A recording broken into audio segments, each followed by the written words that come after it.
12મી પંચવર્ષીય યોજનાનું આ પ્રથમ બજેટ છે. એનાથી સંકેત મળતો હોય છે કે રાજ્ય આગામી દિવસોમાં કઈ દિશામાં જવાનું છે. ગયા 50 વર્ષનું આયોજન 2,30,000 કરોડનું અને આ 5 જ વર્ષનું આયોજન 2,50,000 કરોડનું.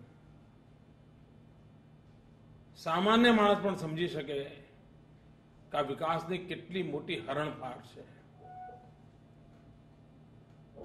આ બજેટ આંકડાકીય રીતે આર્થિક સદ્ધરતાની દ્રષ્ટિથી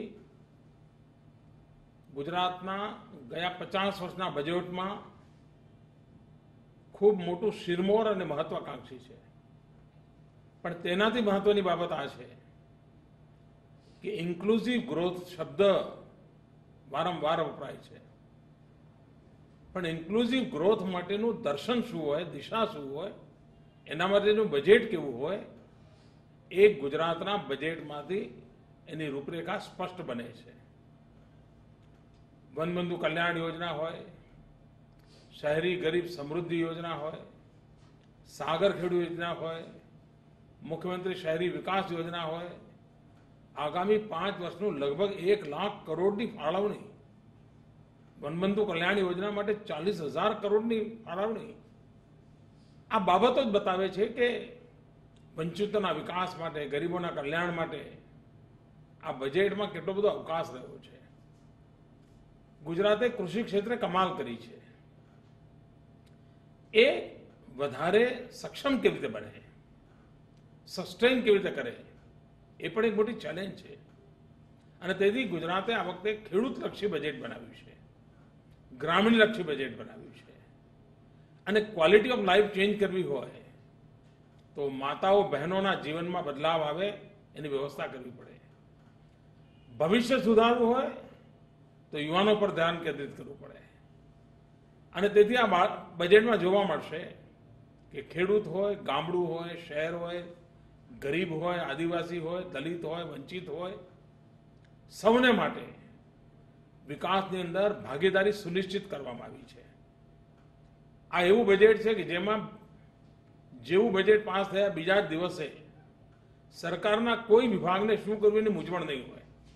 એટલી સ્પષ્ટ સુરેખ બજેટ છે.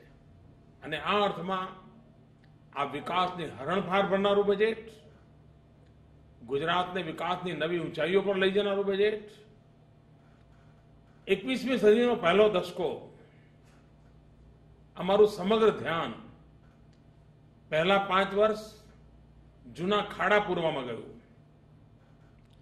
બીજા 5 વર્ષ મજબૂત પાયો બનાવવામાં ગયું, અને હવેની શરૂઆત થાય છે ભવ્ય ગુજરાતની સમૃદ્ધ ઇમારતની. આ ભવ્ય અને સમૃદ્ધ ઇમારત ગુજરાતની બને એના દર્શન આ 2,50,000 કરોડ રૂપિયાના આયોજનમાં સ્પષ્ટ દેખાય છે. તો ગુજરાતની આ હરણફાળ ગુજરાતની નવી ઊંચાઈઓ પર લઈ જશે. પ્રત્યેક પરિવારને કલ્યાણકારી યોજનાઓનો લાભ મળે. લગભગ 410 કરોડ રૂપિયાની રાહતો એ નાની સૂની બાબત નથી. અને 410 કરોડની રાહતોમાં ગુજરાતનું કોઈ કુટુંબ એવું નહીં હોય કે જેને આ રાહતનો લાભ નહીં મળે. અને એ અર્થમાં સામાન્યમાં સામાન્ય માનવી આ રાહતોનો લાભાર્થી બન્યો છે. આગામી દિવસોમાં એક જે મુખ્યમંત્રી અમૃતમ યોજના લઈ આવ્યા છીએ, જે ગરીબ પરિવારમાં કોઈ એવી ગંભીર બીમારી આવી જાય, કેન્સર હોય, કિડની હોય, એના માટે કોઈ વ્યવસ્થા નથી. આ 200 કરોડ રૂપિયાની યોજના આ ગરીબો માટે સંજીવની પુરવાર થશે. કારણ ગરીબ પરિવારમાં એક માણસ માંદો પડે, આખા કુટુંબનું અર્થકારણ ખતમ થઈ જતું હોય છે. આના કારણે એક મોટી આશા બંધાશે. સખી મંડળો દ્વારા મહિલાઓને આર્થિક પ્રવૃત્તિમાં જોડવાની, સ્ટેમ્પ ડ્યુટીમાંથી માફી આપવાને કારણે એ લોકો હવે આર્થિક કારોબાર મોટા કરી શકશે. આનો લાભ મોટો મળવાનો છે. આરોગ્યની વાત હોય, હવે આધુનિકતાની પણ વાત છે. ગુજરાતના નવજવાનો ટેકનો સેવી બને, કોમ્પ્યુટર અને ઇન્ફોર્મેશન ટેકનોલોજી ઘેર ઘેર પહોંચે. આપણે સ્કોપનું એક આંદોલન ચલાવીને અંગ્રેજી શીખવાડ્યા હતા. હવે આપણે ઇલેક્ટ્રોનિક મેન પાવર, એમ્પાવર એવી એક નવતર યોજના લઈ આવ્યા છે. અને દરેક તાલુકામાં ઓછામાં ઓછા 1000 યુવાનો જે કોમ્પ્યુટર અને ટેકનોલોજીના જાણકાર બને, અને એના માટે લોક ભાગીદારીથી મોટું એક શિક્ષણનું અભિયાન ચલાવવા માંગીએ છીએ.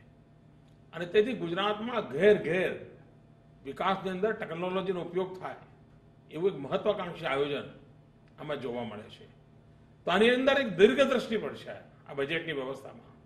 અને આ અર્થમાં ગુજરાતની આવતીકાલને વધુ સમૃદ્ધ બનાવવાનું કામ, ગુજરાતના અર્થતંત્રને વધુ મજબૂત બનાવવાનું કામ, એનો પાયો નાખવાનું કામ આ બજેટ કરી રહ્યું છે.